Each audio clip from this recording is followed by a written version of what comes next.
Band बाजों के साथ बीन बजाते हुए इन कच्ची पगडंडियों के सहारे घने जंगलों और इन ढलानदार पहाड़ियों से गुजरते चले आ रहे ये लोग कोई और नहीं बल्कि उस मां गुणा देवी के भक्तजन है, जो मां अपने भक्तों की हर मनोकामना को पूर्ण करने धौलाधार की तलहट्टी में डेरा जमाए बैठी है। सुंदर पहाड़ियों में बसी इस माता के मंदिर में हर वीकेंड पर कुछ यूं ही श्रद्धालु भक्तों का सैलाब उमड़ने लगता है।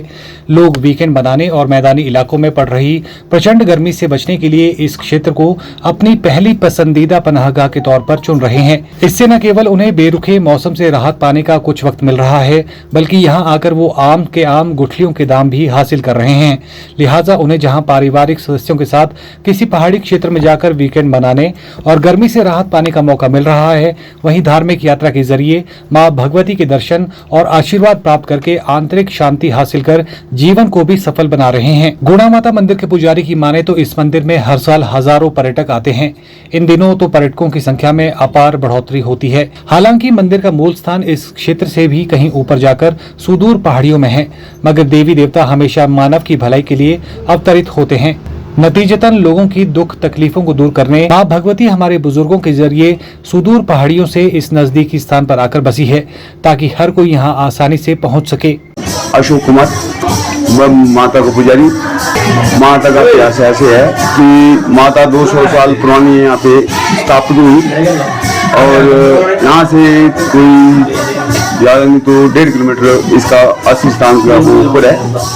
और जो हमारे परदाता जी थे उनके साथ आई थी, उनके साथ बातें करती थी, सब कुछ करती थी। अभी तो 20-25 साल हुए हैं कि इतने मतलब श्रद्धालु आ रहे हैं कि मतलब इसमें फोन में डाल रहे हैं, फेसबुक में डाल रहे हैं, तो इतने बड़े श्रद्धालु आ रहे हैं। बहुत दूर दूर से बम्बे से आते हैं, गुजरात से आते हैं, महाराष्ट्र से आते हैं और फॉरनर तो अब छोड़ दो ना, फॉरनर भी आते हैं सभी। और अपने लोकल के श्रद्धालु हैं तो वो बहुत ज़्यादा आते हैं, उनकी मान्यता पूरी होती है यहाँ पे, तो मतलब वो अपनी मान्यता लेके आते हैं। हाँ, मैं बहुत टाइम से सोचती थी। एक्चुअली बेसिकली मैं हिमाचल को ही बिलोंग करती हूँ, लेकिन मुझे कभी यहाँ आने का मौका नहीं मिला। आज मैं फर्स्ट टाइम यहाँ आई हूँ और यहाँ पे आके यहाँ की नेचुरल ब्यूटी को देखकर और माता रानी के दर्शन करके मन को सच्ची में बहुत सुकून मिला है।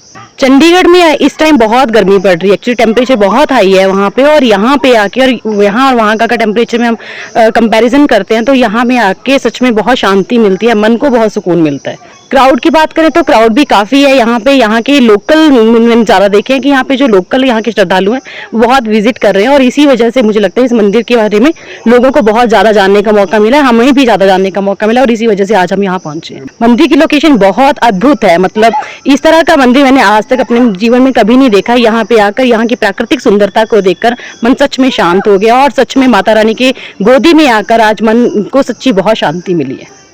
इस मंदिर का नाम गुणा माता मंदिर है।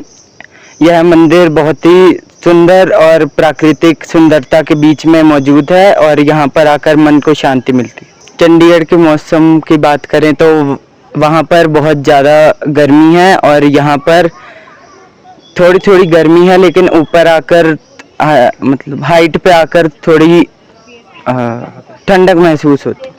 गौरतलब है कि मां गुणा देवी जी का मंदिर धर्मशाला शहर से करीब 25 किलोमीटर दूर धौलाधार की तलहट्टी में सुदूर पहाड़ियों में बना हुआ है। एक मान्यता के मुताबिक ये देवी गद्दी समुदाय के एक वर्ग की कुल देवी भी है, और उसी वर्ग के बुजुर्गों की मार्फत धौलाधार की पहाड़ियों से लोगों के उद्धार के लिए उनके साथ नीचे आकर बसी है, ताकि हर कोई उनके दर्शन पा सके। ब्यूरो रिपोर्ट, चैनल 9, धर्मशाला।